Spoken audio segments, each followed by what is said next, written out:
Now listen to this. This is mind-boggling. This is just too much. This hadith is too much. As in, it's so powerful. If you were to reflect on it, you should, maybe faint.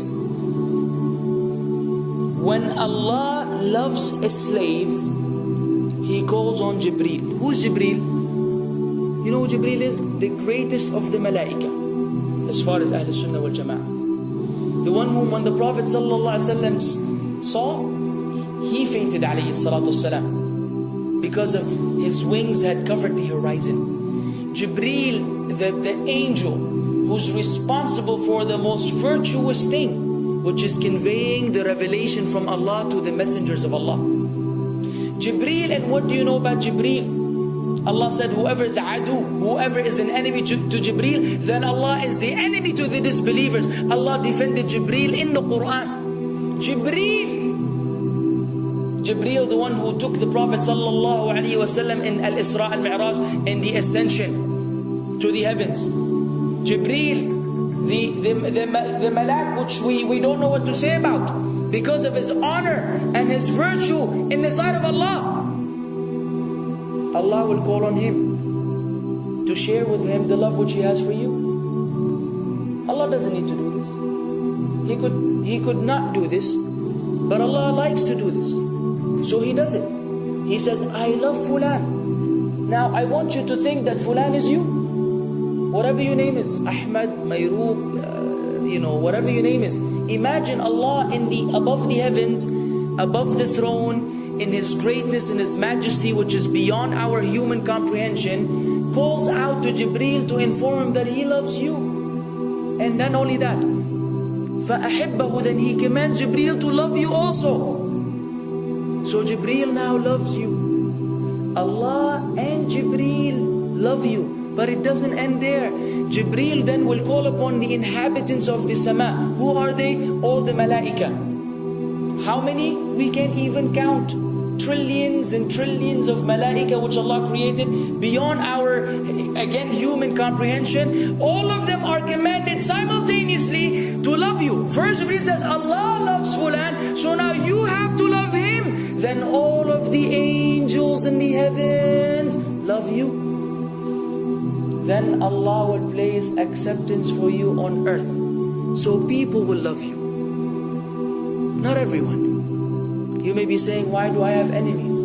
People who love the Sunnah will love you. The people who love Allah and His Messenger will love you. The people who are upon the correct aqidah and methodology will love you. Other people may hate you because of a problem in them, not because of a problem in you. Because you may say, well, this fasiq, this evil, disobedient person doesn't love me. Don't expect him to love you. He loves people like himself. Who will love you? Righteous people. Righteous people. Well, they don't know why. They don't even know why. You've never even given them $1 or a rial or a pound. You've never done anything for them. Maybe you scream at them. Maybe you do other things. It's Allah. Why? Because Allah had loved you first, then Jibreel had loved you first, then the malaika loved you afterwards, then Allah put acceptance for you on earth, so people have no choice but to love you. We ask Allah to make us among them. Now what better than that? What else do you want? What else do you want? What? If you're a person whom Allah loves, in every movement you go, you do, you pray, you sleep, whatever you do, you are among those whom Allah loves and Jibreel loves and the angel loves. What else do you want, ya akhi? You're guaranteed success in this life and in the life to come. Guaranteed. No way Allah will punish you. No way. No way Allah will punish someone whom He loves. But the hadith doesn't stop. The hadith has a very saddening continuation, which we should seek refuge with Allah from. وَإِذَا أَبْغَضَ عَبْدًا, and if Allah hates a slave, He also calls on Jibreel. And He informs Jibreel that He hates this person. So He will command Jibreel to hate this person. Then Jibreel will tell the angels to hate this person. Then Allah will put hatred for him on earth. La ilaha illallah. Imagine you walking upon the planet, the face of the earth which Allah created, while Allah hates you, and the angels hate you, and Jibreel hate you, and the righteous people hate you. What a sad state for a human being. And ikhwan, we could be one of those as well. If you are prideful, arrogant, you are qualified for this hatred, because Allah does not love kulla mutakabbirin jabbar. Allah does not love the arrogant, the prideful. If you go against the sunnah, then Allah does not love those who go against the sunnah. If you don't observe taqwa, and you don't observe ihsan, and you don't observe tawbah and tatahur, then again we are disqualified. If you, many things which we can mention, many things which will bring about Allah's hatred and deprive us of Allah's love. It's a very sensitive situation, meaning right now you have to be one of these two. Either Allah loves you or He doesn't. But there's always good news, even for those people whom we can be amongst. It's not too late because you're alive. It's not too late because it's Ramadan. It's not too late because you're breathing. Even if you led a life of someone who had attained Allah's hatred, if you were to return to Allah, then Allah will love you and be happier.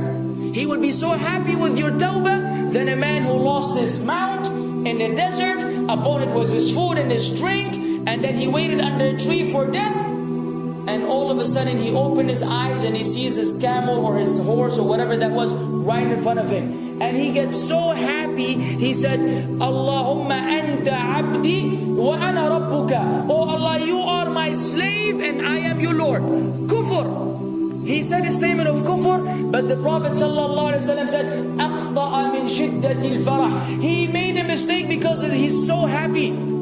You know when you're so happy that you may say things against what you want to say? When you're so happy that you just, you say words that mean nothing to anyone? Allah is happier when you return to Him than that person.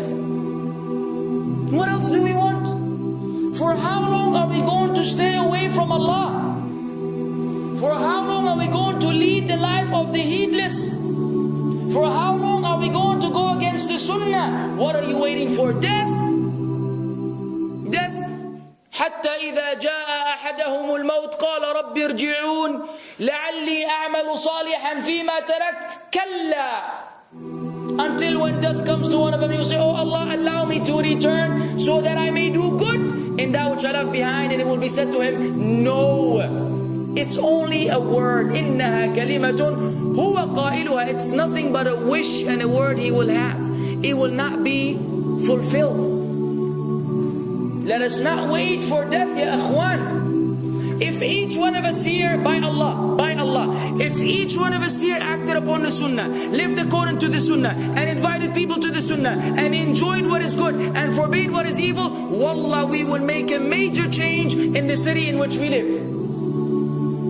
And if Muslims hearing this all over the world had that same attitude, then we will change the condition of the whole ummah. So no enemy can come and play games with us. We will squash them, all of them. Because Allah will defend. إِن تَنْصُرُ اللَّهِ يَنْصُرْكُمْ وَيُثَبِّتْ أَقْدَامَكُمْ. If you aid Allah's deen, Allah will aid you and will keep your feet firm. But we don't even live according to the sunnah, let alone be given victory over the enemies. So we're being humiliated in everywhere we go in the world. So let us make that change. Now that Ramadan is here, now that you've been given this sudden inclination towards good, if we don't succeed, if we don't take advantage of this month, wallahi, we are losers. If Ramadan ends and you are the same way you were before Ramadan began, then one of us is a loser. If we don't return to Allah after Ramadan, then we are losers as well. So tonight, bi'idhnillah, always on our mind, attaining Allah's love, acquiring Allah's love, fetching for the sunnah, and acting upon it whenever we're able to do so.